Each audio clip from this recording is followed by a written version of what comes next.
Mke aliyewahi kufanya matukio haya matano, endapo ukimwoa ni rahisi kukupoteza ama kukuua, ikiwepo sababu ya msingi ambayo itafanya aweze kukupoteza.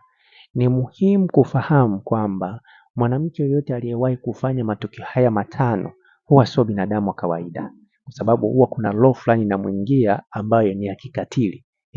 Na kuna wanawake au kuna wanaume ambao wanazaliwa ni wakatili tu. Kwa hiyo kuna matukio ambayo mwanamke akishayafanya basi yanamuongezea ukatili zaidi. Kwa hiyo kama utafunga naye ndoa na ikatokea sababu ya msingi ambayo inaweza kafanya kukupoteza, sio jambo la kushangaza kuweza kukupoteza, kwa sababu haya matukio yamemjengea kumuondoa hofu ya kupoteza uhai wa mtu.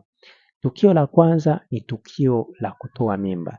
Kama mwanamke aliwahi kufanya hili tukio la kutoa mimba, endapo kama kutatokea sababu ya msingi, ni rahisi kukupoteza.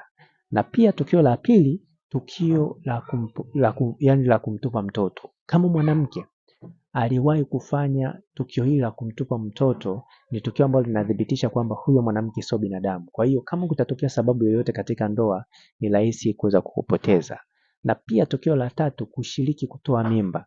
Kama mwanamke aliwahi kushiriki kutoa mimba, hii pia ni mojawapo ya tukio ambalo kama litatokea sababu katika ndoa, ni rahisi kuweza kukupoteza. Na pia tukio la nne ni tukio la kufanya mapenzi kwa ajili ya kuweza kupata pesa. Kama mwanamke ashakufanya hili tukio, fahamu kabisa kwamba huyo mwanamke kama itatokea sababu yoyote katika ndoa, ni rahisi kukupoteza.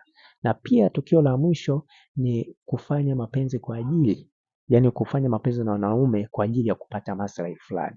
Kama mwanamke alishawahi kufanya hili jambo, ukafunga naye ndoa, fahamu kabisa kwamba kama itatokea changamoto yoyote au sababu ya msingi yoyote, ni rahisi kuweza kukupoteza. Kwa hiyo ni muhimu sana kuweza kufahamu kwamba kuna matukio matano ambayo mwanamke kama ashakuyafanya, endapo kama utafunga naye ndoa, kukatokea sababu yoyote ambayo kwake itaonekana ni ya msingi, ni rahisi kuweza kukupoteza. Kama unahitaji kupata ushauri ama kupata video za faragha, hakikisha unanicheki WhatsApp kwa namba 0713 728736. Naitwa Isaac Kanyankore. Asante.